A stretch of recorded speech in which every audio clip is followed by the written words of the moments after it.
On camera. Today's April 13th, 2022.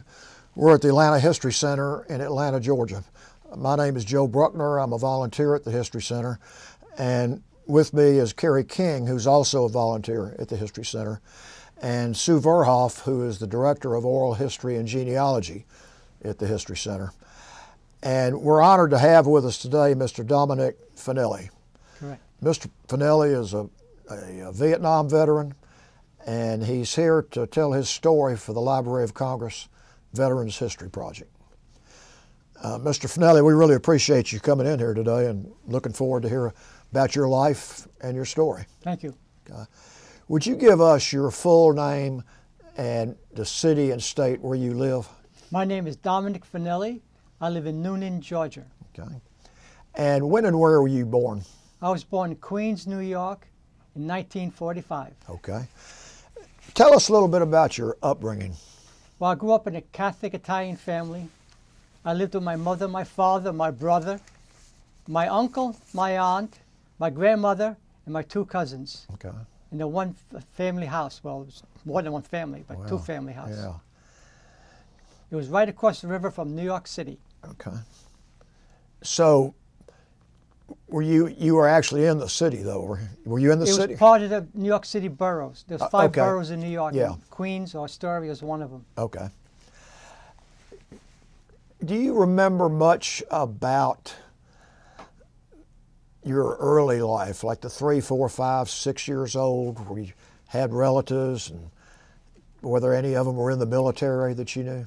My father was in the Army sometime between World War I and World War II. I'm not sure when. And my uncle was in, I believe, World War II. Okay. Did they ever talk about it to you, about their experiences? No, not a single word. Okay. No, I have no idea.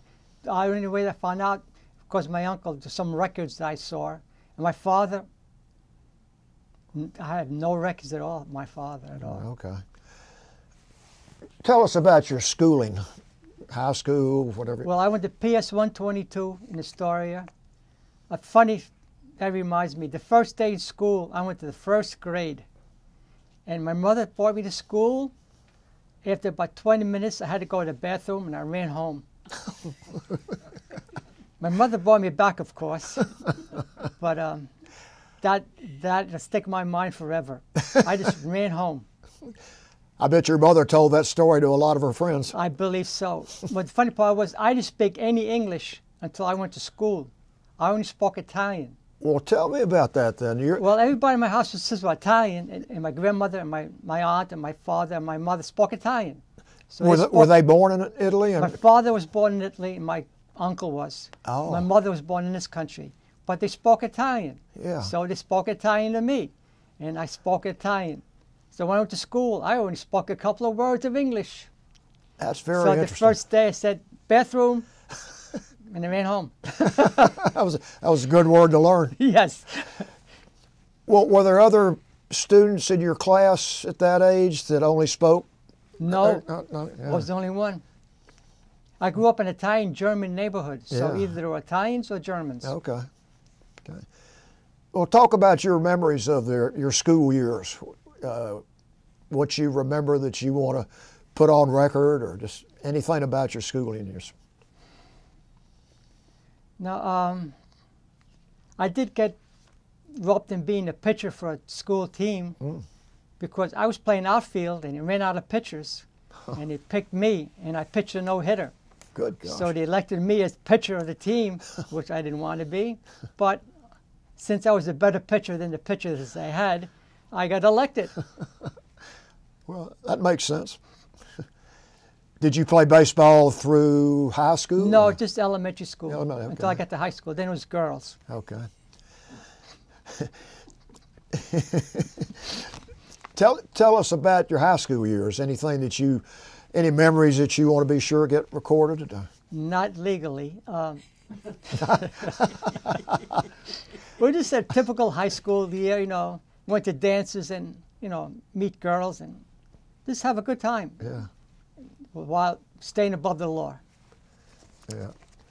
Have you kept up at all with any of your childhood friends? Two of them. Two of them are still my best friends. Good. We're still in contact. One still lives in Astoria. One's upstate New York. Okay. But we get together as soon as we can. He's going to come down here sometime in September, I believe. Good, good. Is there anything that you want to talk about between then and when you went into the military? Any events or memories? Or if not, just we'd like to hear about your military. No, straight to the military. Yeah, I really don't. It was just a boring life.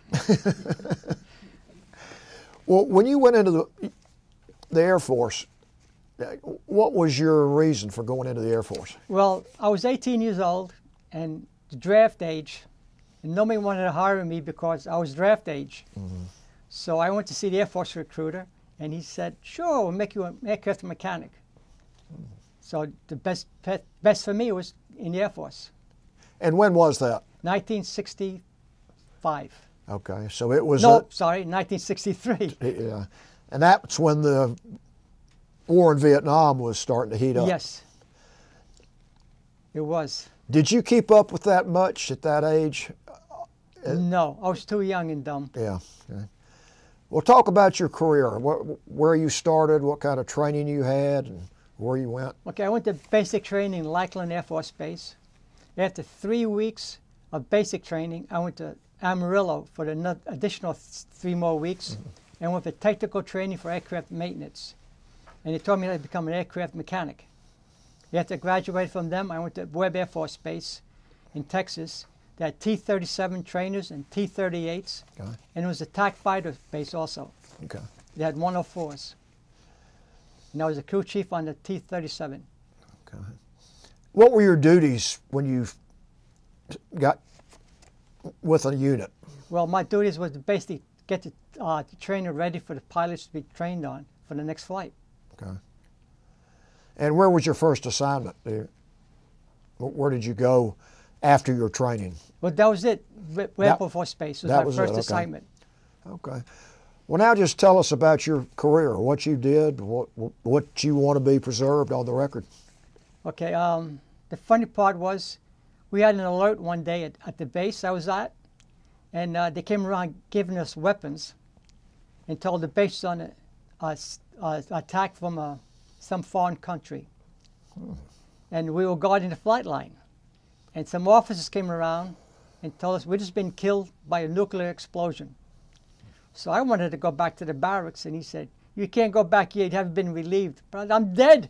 Who's going to relieve me? But they didn't find that very funny. Yeah, I guess not. So where did you go from there?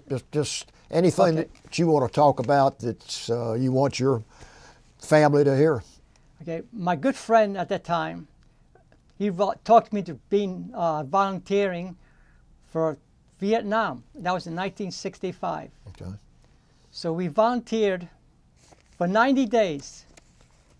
We got to California, Travis Air Force Base, and then some of us were reassigned to Thailand. And he went to Vietnam, and I went to Thailand, to Karat Air Force Base. Okay. And that 90 days turned to be almost 6 months, where we took part in Operation Rolling Thunder, where we handled flights coming in for supplies that were supplying or supporting the Vietnam War. Mm-hmm.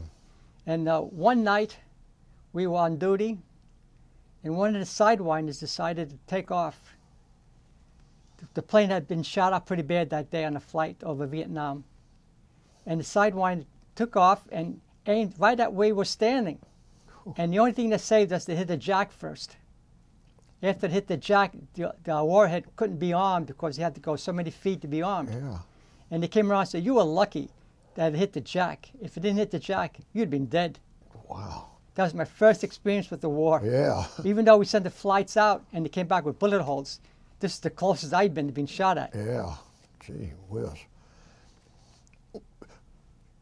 What were the ramifications of that? Did the pilot get in trouble? Well, it wasn't the pilot that did it. They were the crew that was arming the warheads or putting the ammunition on the airplane for the next flight. They wanted to set it off. Oh, okay. It was an accident because the plane had been shot out pretty bad and the wires got crossed. Oh, okay. It wasn't no one's fault. It was just Yeah. Damage from the war. And how long were you there? You say Almost 6 months. 6 months. Yeah. I was there 6 months, and we got back to the States in early December. And 2 weeks later, I got orders for Vietnam. The only good part, I got to spend Christmas at home. Well, that was good. How did your parents feel about you going into the military? They were proud. My father, like I said, my father was proud of me that I, picked the Air Force. Mm-hmm. But they were strictly old-fashioned Italians, so they weren't up to date with, with what's going on in this country. Yeah. Well, talk about your trip over to Vietnam, once you got to Vietnam, and your experiences in Vietnam. That was the wildest flight I ever had in my life. I mean, we got to Vietnam, it was at night, and the pilot came on and said, if you look out your left window, you see the airport. We're at 10,000 feet. As soon as we get to the end of the runway, we're going to go for the runway. So we went from 10,000 feet to a landing on the runway in about 2 minutes. God. That was the wildest landing I've ever had in my life. Really? Of course, they were shooting flights coming in for landing and taking off.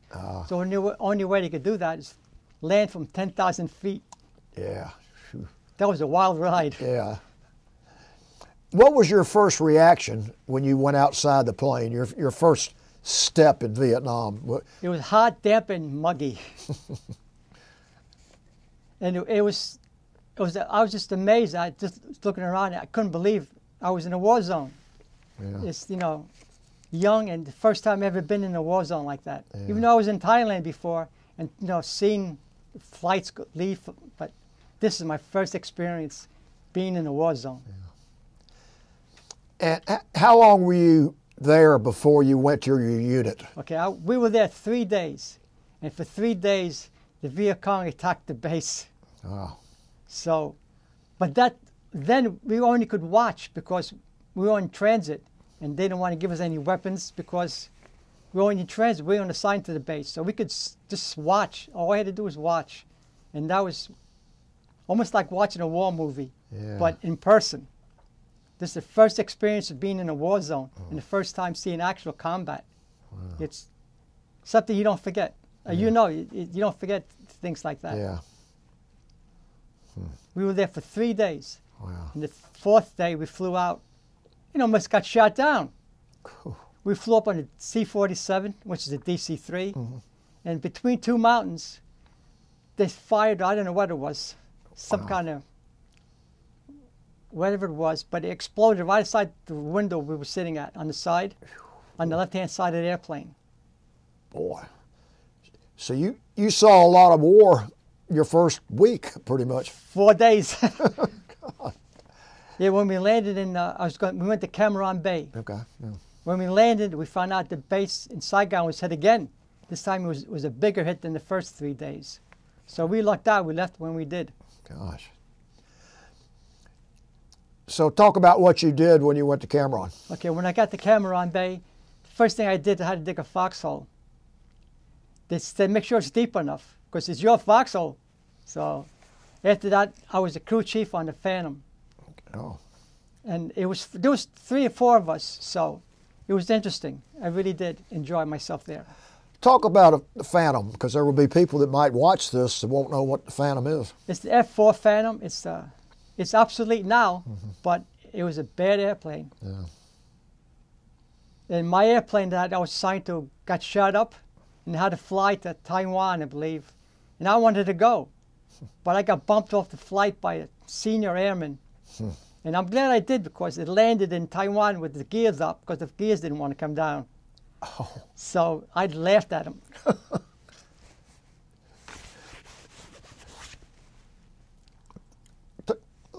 We'd like to hear about your other experiences when you were in Cam Ranh, and then where did you go after Cam Ranh?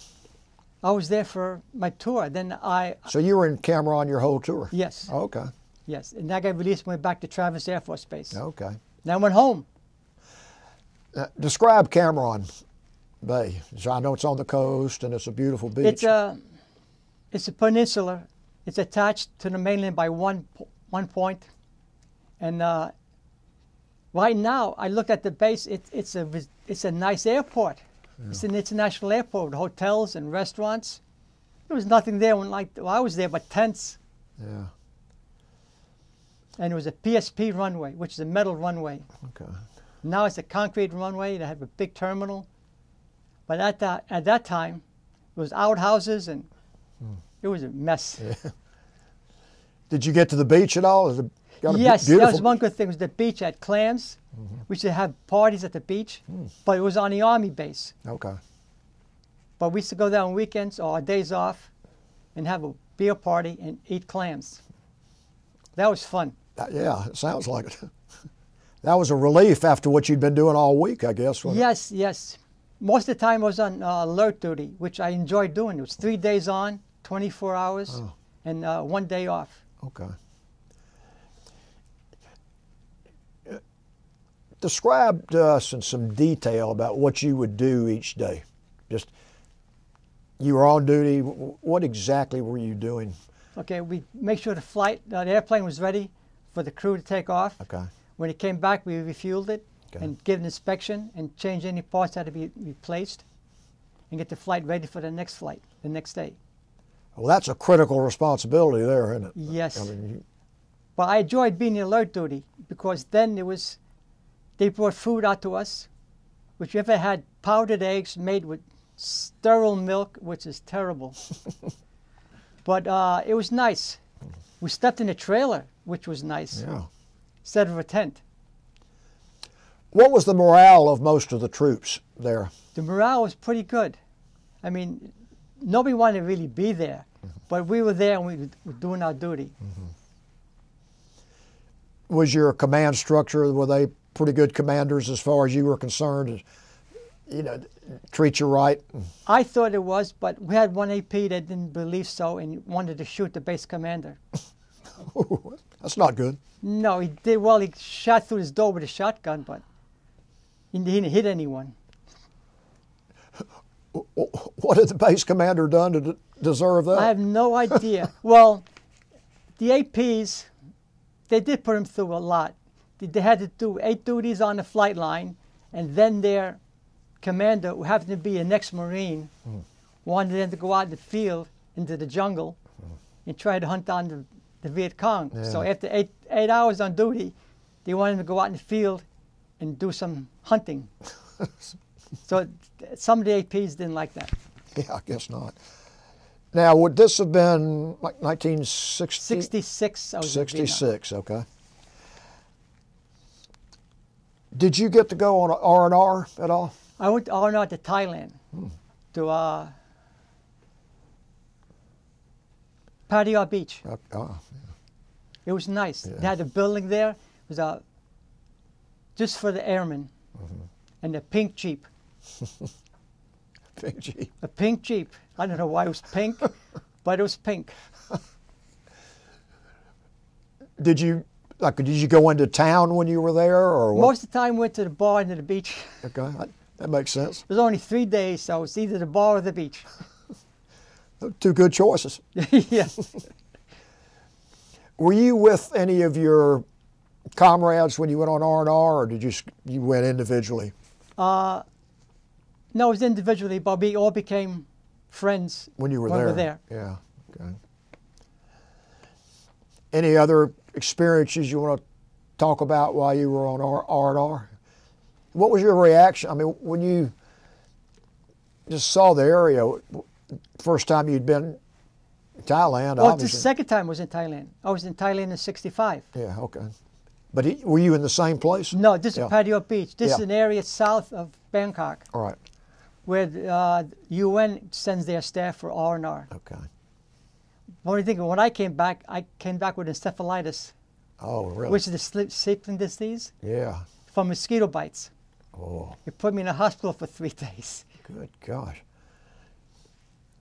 Did you feel like you were recovered when you got out? I mean, did you feel okay? Oh, yeah. After 3 days in the hospital and medications, whatever they gave me, it was fine. Good. Did you have basically the same responsibility during your whole tour? Yes, basically the same thing. Okay. And did you by any chance get a second R&R or just one? No, just the one time. Okay. And I assume you were writing back and forth to your parents, writing letters? Yes. And my girlfriend. Well, that's important. Yes. Well, what were their, I guess, comments when they would write back to you? I mean, do they sound real worried, or was it cheering you up, or what was it like? I don't think they really understood what was going on. Mm-hmm. Now, my girlfriend did, but my parents, I don't think they really understood what was going on. Okay. Which I'm glad, in a way, it was better. And you didn't go into detail in the letters, probably, No, because you didn't no, want them to know. No, no. Okay.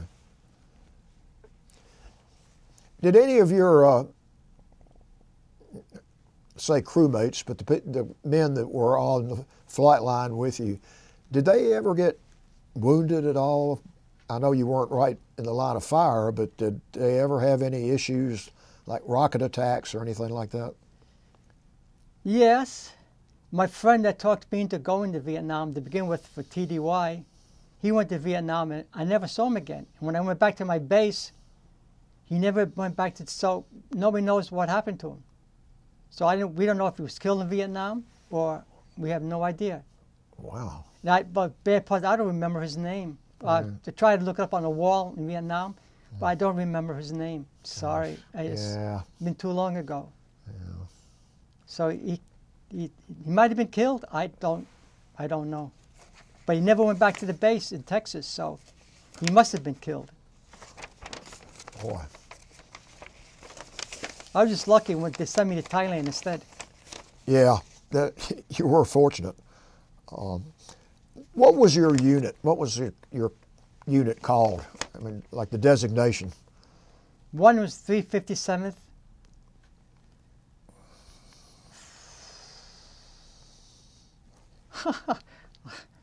And I see on your bio sheet, Command Tech Fire. Tech Fighter Wing, yeah, that was in Vietnam. Okay. But I don't remember the number. Yeah, I don't think it has the number in there. No, I don't. But I know the major in that group, he was flying cover for some other fighters who was doing a bombing run. And he saw some MiGs on the ground. Wow. And he did a touch and go, try to get him to follow him. He was a crazy pilot. Boy. I mean, he was lucky he didn't have a flame out or something when he did a touch and go. Yeah. But nobody wanted to follow him, so he got mad. He wanted to get into a dogfight, and nobody wanted to follow him. But he was crazy. He was a nice guy. I talked to him. I said, "You're crazy." Yeah, that does sound a little crazy. It does. Were you aware of the news coverage back in the States about the war at the time? I mean, that's when some of the protests were getting going. And oh, yes. Especially when we got back to the States. We were called baby killers and spat at. And it wasn't the best time of my life, no. Yeah. When you heard about all that when you were still in Vietnam, what effect did that have on the morale of the troops? Any at all? Or? No, because we just try to block it and not even pay attention to it. Yeah. How were you treated when you got back? Terrible. Tell us about that. I mean, we were accused of everything, from killing babies to, doing things that we never done. And people just don't understand. We didn't do any of the things they were accusing us of doing. And we didn't want to go to begin with. We went because we had to go. Yeah, that was one of the real tragedies then, is the way people that really didn't know what was going on were treating returning veterans. But now they teach it in high school. Yeah. And high school kids have thanked me for being good, for doing what I done. Good.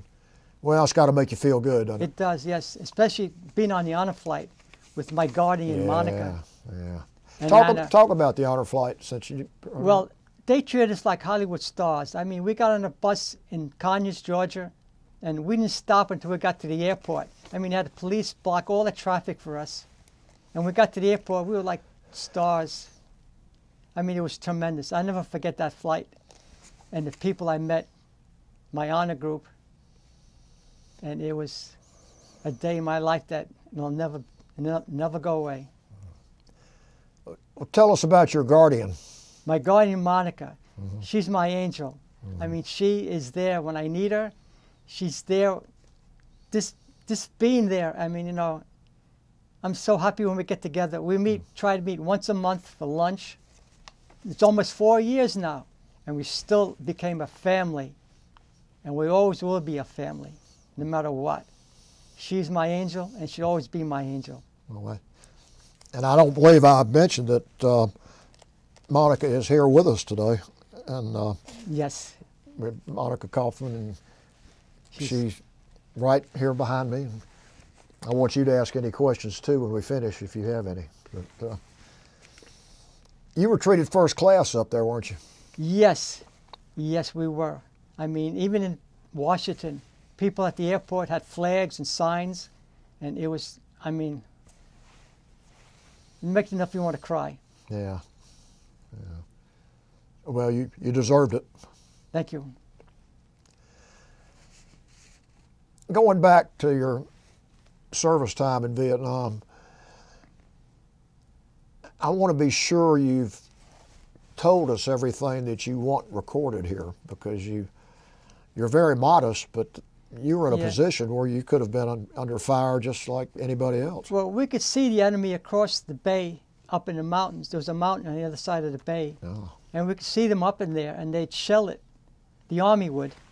Oh, okay. Try to get rid of them, but yeah. every night they were there. Yeah. And every night they would try to find them. I don't know if you ever did or not. See, our job was just to get the airplanes ready and send the flights out. Yeah. The Army was to protect us. Yeah. And we had ROKs also. It was the Korean, South Korea. Yeah. And those guys were really bad. I mean, one day we had a picnic at the beach, and there was about 40 of them. And there was 6 of us tossing the ball around in the water. Well, the 40 guys against 6 of us were playing water polo, sort of like. But it was fun. Yeah. I mean, they're not very big guys, but they're rough. We had a good time. Good. Did you communicate with them much? Did y'all talk? They didn't speak very much English, but we just played around. Just became, you know, like we knew each other for years. Yeah. We had a good time. Drinking beer and playing ball. It was good. That's good. That's good. So they had their R&R at where you had your R&R? At the beach, yeah. Okay. It was fun. It really was. Okay. Even though we got our butts kicked, it was fun. Good memory. Yes, yes. Did you have any opportunity to talk to any of the, whether it's Air Force or Army personnel that were stationed around you? I mean, did you have any interaction with them as far as conversation? There's a couple of Army guys that were stationed there. Yeah. Okay. Yes. And did you ever get to know any of the pilots? Yeah. Oh yes. Oh yeah. That's one thing you always do, is get to know your pilots. Oh, okay. I mean, we used to drink together. Yeah. I mean, I don't know how the guys did it. We'd be drinking until late at night, and they say, "We got to go. We have a flight early in the morning." I don't know how they did it. I don't know how they showed up sober on this flight, because we were drunk in the morning. I don't know how they did it. It's a special breed, I guess. I guess so. I mean, they were nice guys, and they loved to party with, because they knew we had to get their planes. Yeah. We fixed the airplanes. Yeah. If we mess up on their airplanes, they're going to suffer. Yeah. So they treated us good, and we treated them good. That's good.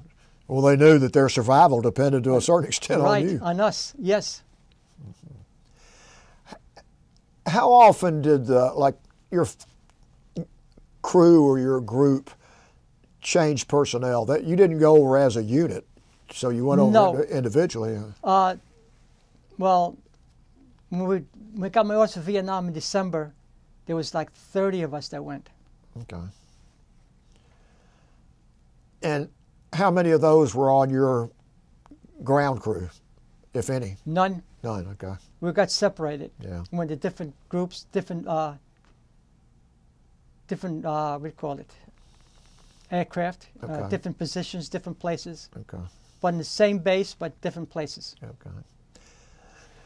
Did you have any dealings with the Vietnamese, either civilians or military, just personal contacts or conversations with them while you were over there? No. We did have a tent girl that did our laundry and cleaned the tent, but that was it. Okay. And we couldn't trust them either because some of them were Viet Cong sympathizers, and they would plant booby traps between the tents. Did that happen while you were there at all? Yes, yes. That's why we weren't allowed to go between the tents because they knew there would be booby traps in there. My friend tripped one. The only thing that saved his life is the grenade was so rusty, the wire broke before the pin could be pulled out. That was fortunate. That was fortunate for him, yes. That's why you don't go through between the tents. Stay on the pathway. You know, there have always been a lot of film, both in prior wars and Vietnam, about church services. You know, about soldiers going to mass or going to church. Was there much of that? Yes, we had a priest that was there that we had service every Sunday. Okay. That also reminds me, we found this orphanage which was off base, and we did repair on the roof. So I decided we needed some more money. I wrote a letter to my priest back home. Oh. He read my letter out loud in mass one day, and they collected $1,500. Wow. The priest from the base that I was stationed at came over to me. He said, "You got it's a hell of a lot of money." I said, "What?" He said, "They sent me a check for $1,500. Boy. Which went towards the orphanage, which was great.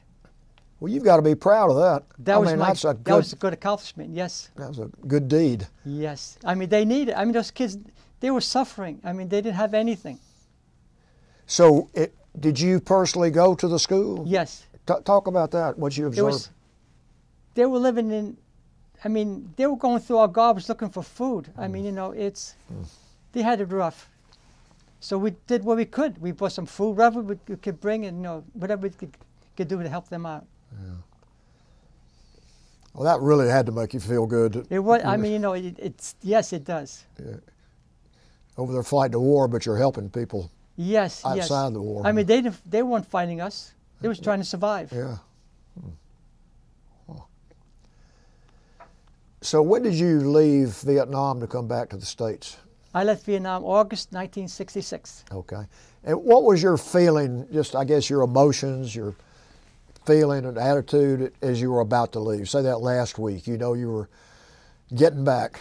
Well, they wanted me to extend my service for another 2 months because I had 10 months left, and I didn't want to. Yeah. So they gave me a 10-month early out. Oh. Because they wanted me to extend, then I would be able to come back to Vietnam again for another tour. Yeah. So I said, nah, one time is enough. Yeah.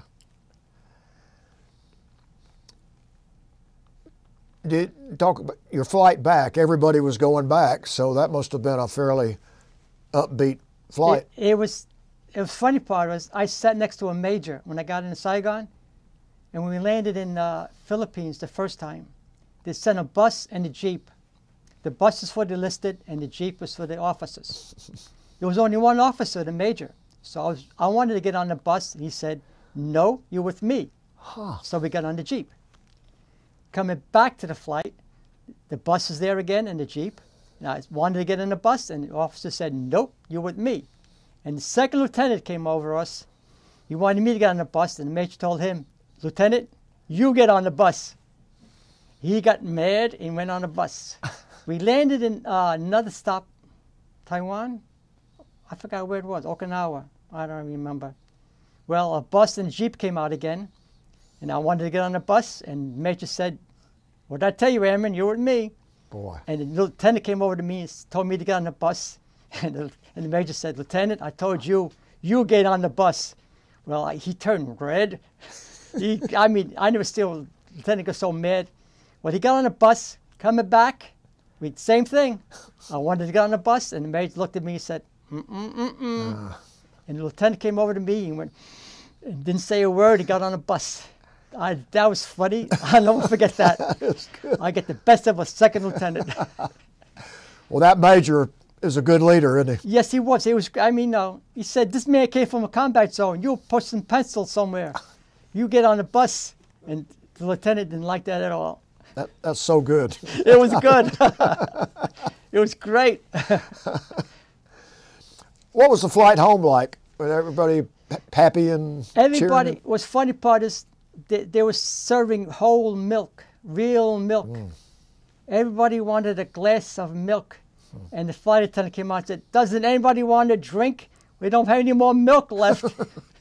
Nobody wanted a drink. I mean, had all the drink we wanted in Vietnam. We wanted milk, fresh milk, real milk. Because you didn't get that over there. No, no. That was the funny part. What was your path? I mean, where did you land and how did you get back home? Okay, we landed at Travis Air Force Base. At the time, most of the airlines were on strike. So we couldn't get a flight from California back to the East Coast. So 3 of us rented a car and we drove. It took us 3 days, but we drove back. It was fun. That must have been quite an emotional experience. You're seeing your country again from the ground. Yes, and funny part was I only had my Air Force driver's license. I didn't have a driver's license and I drove too. But you made it all the way back. All the way back, yes. I didn't tell my parents I was home until I got to New Jersey. Yeah. Then I called them up and said, I'm in New Jersey. I said, where's that in Vietnam?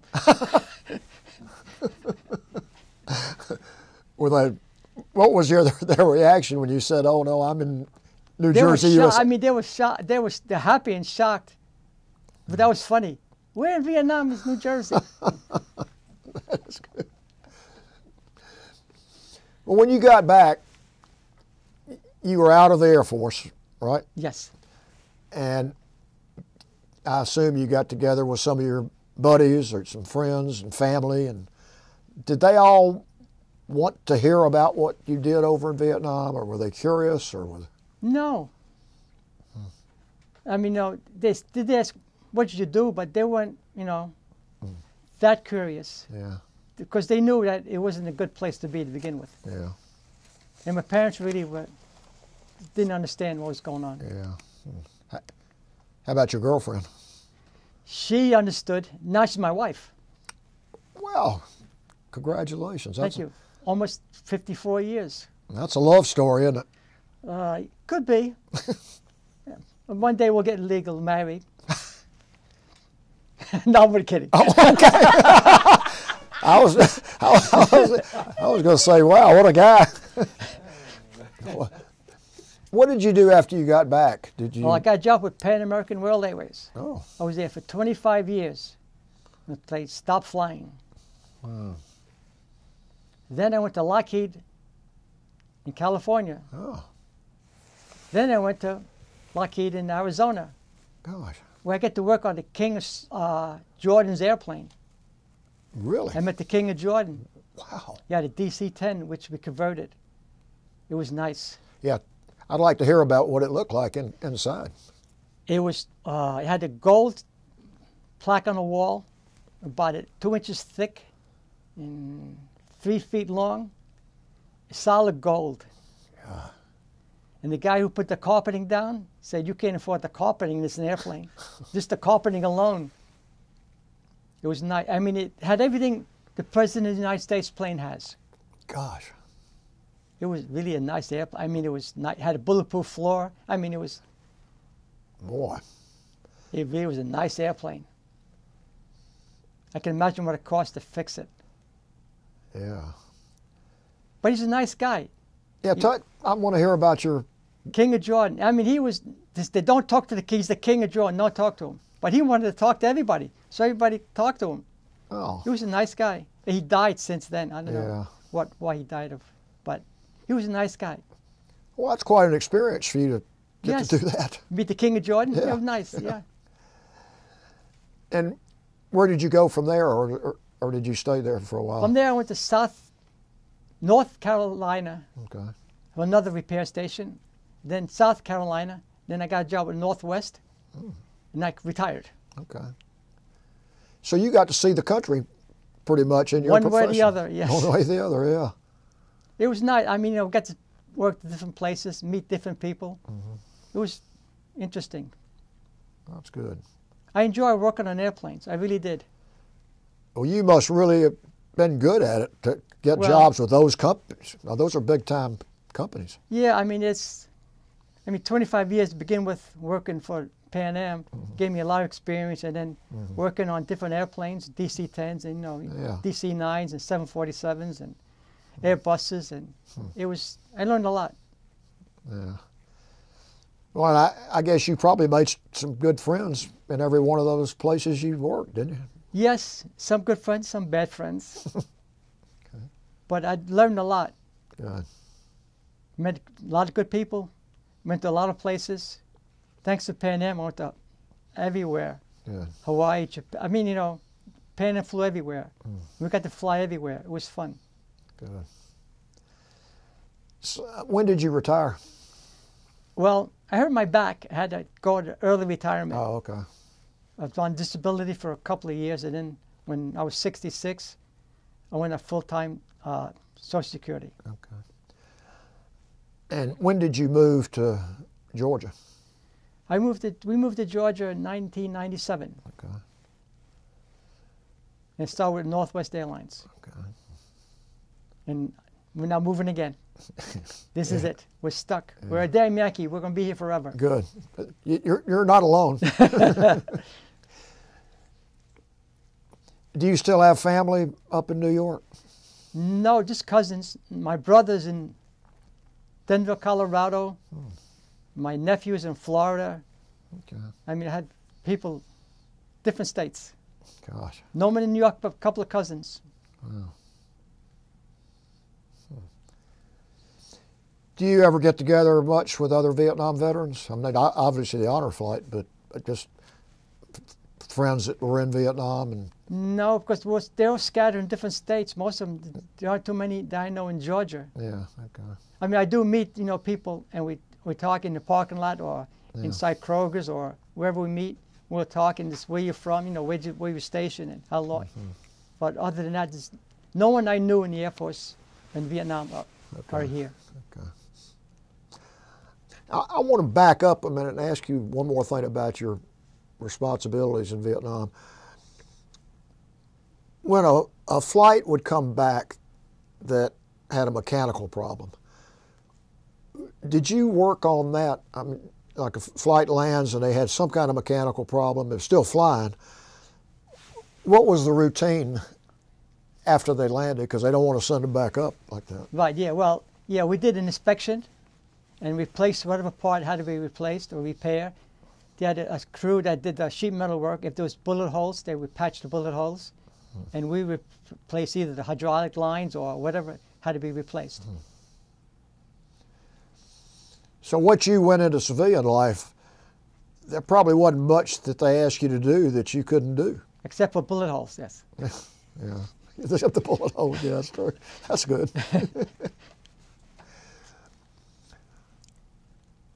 Is there anything from your childhood up to now, for that matter, that you want to talk about? I definitely wanted to hear about the honor flight, and I'm glad you talked about that. Is there anything you'd like to say or a message you'd like to give to people that see this? Or The best thing that all veterans should do is to have a Quilts of Valor, which women in Georgia make quilts, and they donate to the veteran. And I had my quilt a couple of years ago. They did a nice presentation. They put the quilt around you, and it reads your whole record, what you did in the service, and it was very nice. Every veteran should get a quilt. Now, what's the name of that organization? Quilts of Valor. Quilts of Valor. It's very, I mean, I still have my quilt. It's a nice quilt. It's no cost to the veteran. It's really nice. Wow. Huh. And any veteran, don't have to be a Vietnam or war, any veteran. Gosh. Yeah. It's worth it. It really is. Yeah, I've never heard of that project. It's nice. They have one in Coweta County. They have one in, it's Quilted Valley, Georgia, and different counties have it. Huh. Of course, it doesn't beat the honor flight. No, it doesn't sound like anything beats the honor flight. No, I mean, Since you got back. I mean, they gave us 3 meals a day. I mean, it was fantastic. It's just, I've never been so honored in my life. I mean, you know, they really cared for us. Even people just, you know, they happened to see us walk by, they were applauding us. I mean, it was fantastic. Every veteran should go on that flight.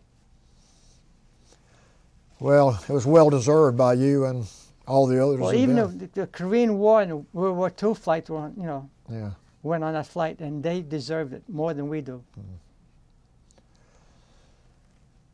Well, Sue, do you have any questions? I have just a couple. When you were working on the aircraft in Vietnam, and you said you were crew chief for T-37s and F-4s? The T-37 was in was Texas. Training, right. So F-4s in F-4s. Vietnam? Was there a certain part of the aircraft that you were more responsible for? Or did you kind of do front to back? Well, the only thing we didn't do was electronics, like weapons, you know, load bombs and stuff like that. Okay. We didn't do that. That was a special crew that did that. Gotcha. But you would perform repairs on any part of the aircraft? Correct. All of you were kind of trained? Correct. Okay. And did you ever have any supply problems for parts that you needed? Anytime Well, you the had to- parts we didn't have, the plane had to leave, go fly into, like the plane I was on that got shot up, it had to be flown to Okinawa or Taiwan. I don't remember what base it was at. They had, because we couldn't fix it on the base itself.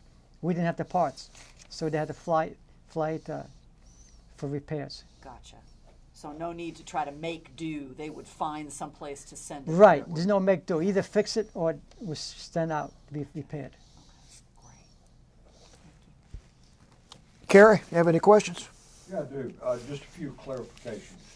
The first time you went was on that, what was supposed to be a 90-day 90-day TDY. and turned into a 6-month. 6 month duty. What were the date? What's the date you went over, approximately, month and year that you went over and when you came back? Okay, I went in 65. Right. 6 months. I came back in beginning of December. Okay. So I'm You not like sure when I went over left. in June, came back in December? Yes, beginning of December. The first week was second week in December, and I received orders in time to go home for Christmas. So And then when did you go back the second time? I only went one time to Vietnam.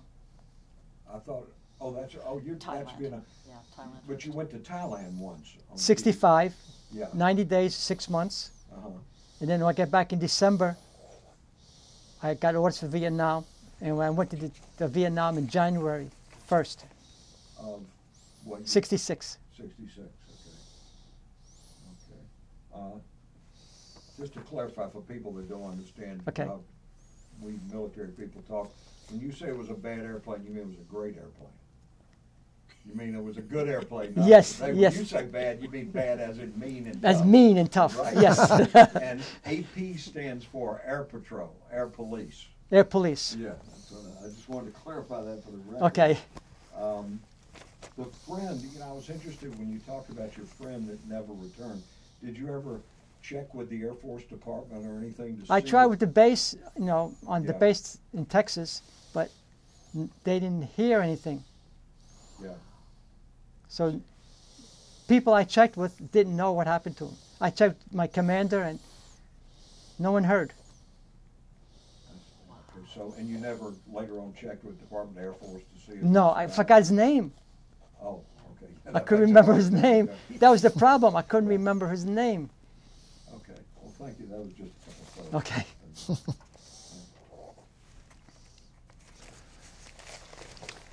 Monica, you know this fine man better than we do, and you probably know things that he didn't say. Is there anything you want to ask him or remind him of or anything at all? I know who you are today, and you're a wonderful, loving man. Can you tell us some of your hobbies that you have now and things that you do to keep busy that helps tell more about your character as well? That's nice. Thank you. I like volunteering for different places. I was volunteering with the local hospital for 14 years, and I volunteered for the cancer hospital also. Gosh. And we were doing volunteer work, adopting animals out that couldn't be adopted. We pull them from the kill shelter and try to get them adopted. So I've lost track how many animals, dogs and cats we had rescued and had adopted. Gosh. So, but we stopped doing that for now. We're getting too old for this. It's a good project, though. It is. It was very rewarding, especially if you get the dogs or the cats adopted. Even though I had to adopt 2 of them because they got attached to me. I can see why. I mean, one is a Chihuahua. She's a lovely dog, but she got so attached to me, I couldn't get her adopted. I had to adopt her. And the cat only wants to sit on my lap. So it happens. I'm sorry, go ahead. Go ahead. You spoke passionately about the milk on the way home. Oh, milk. Yeah, you haven't lived until you had sterile milk. I mean, it's terrible. It is really bad. I mean, it's only, say, a couple of degrees heated more than regular milk, but it tastes terrible. And you mix that with powdered eggs, it's worse. But when you returned, it just made me wonder, can you remember the first meal that you had when you got back? Or even a meal, excuse me, when you were there that you just dreamt about? When I get back to the States, I want what? I wanted eggs, bacon, a good cup of coffee.